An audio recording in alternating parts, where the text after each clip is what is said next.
Sacred identities, the rights and responsibilities of Two-Spirit people. There's two great spirits living inside of you. One is a male, one is a female. Manne Chekabe.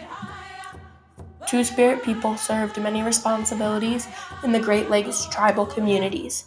These responsibilities included being spiritual leaders, medicine people, representatives, and many other important roles. Due to colonization and ignorance among European Americans, they were forced to give up those important responsibilities and had to fight to gain back their rightful place in their communities.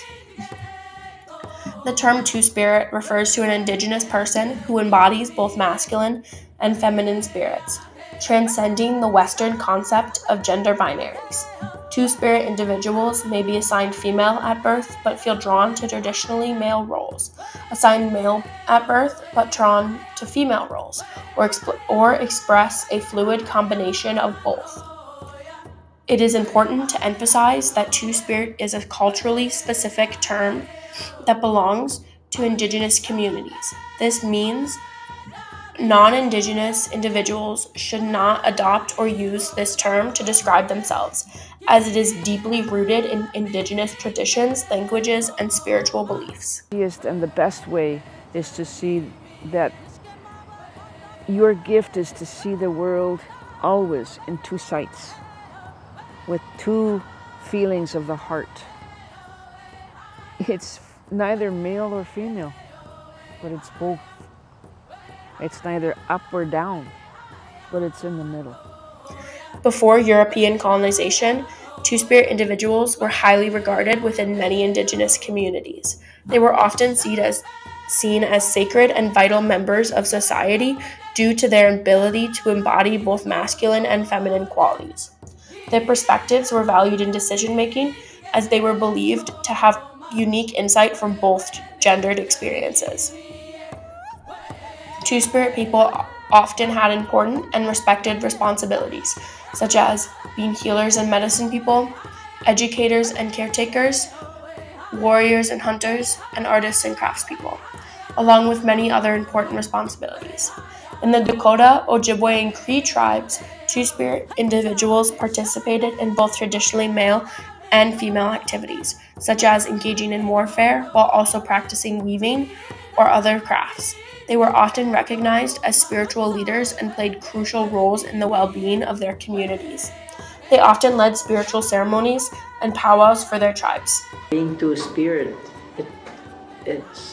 we're born that way. I mean, way back, like my grandmother used to say, way back 7 generations, after 7 generations, she's been told that Two-Spirit people exist with the First Nations people, and they did not say, oh, there you two, you're living together, shame on you. They didn't say that. She said they loved each other. The terminology for Two-Spirit people varies across Indigenous languages and cultures. Some examples include Dakota, Winkte or Winkta, Ojibwe word Nich Manadoeg. These words are evidence to show that the strict binary norms imposed by Western society are not historically present in the Ojibwe and Dakota tribes. While we have the term Two-Spirit, many Indigenous people prefer to use the original terms within their communities. Many use original terms to feel a closer connection to their ancestors and because they want to reclaim their language.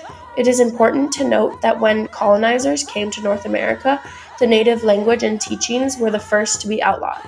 Doing this disrupted the cycle of teachings about what it means to be Two-Spirit from being passed down. This made it even easier for Europeans to continue to impose bigotry on later Indigenous generations, because they were not being taught the original teachings. With the arrival of European colonizers, Two-Spirit individuals were among the first to be targeted for erasure and persecution. Colonizers feared them because Two-Spirit people did not fit into their idea of what humans must be like. Colonizers also realized the important responsibilities Two-Spirit people held within their communities. Recognizing their significance, colonizers sought to eliminate them in order to weaken Indigenous societies.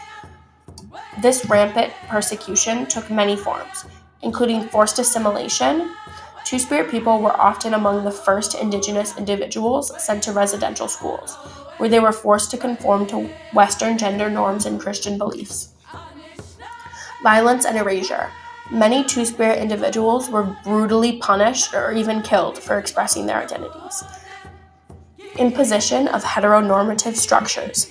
Colonizers imposed strict male and female gender roles, undermining indigenous understandings of gender fluidity and sacred identities.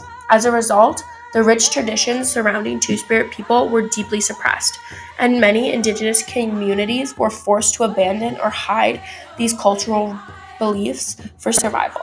This suppression took away the rights of Two-Spirit people, more specifically, their right to exist in their truest form.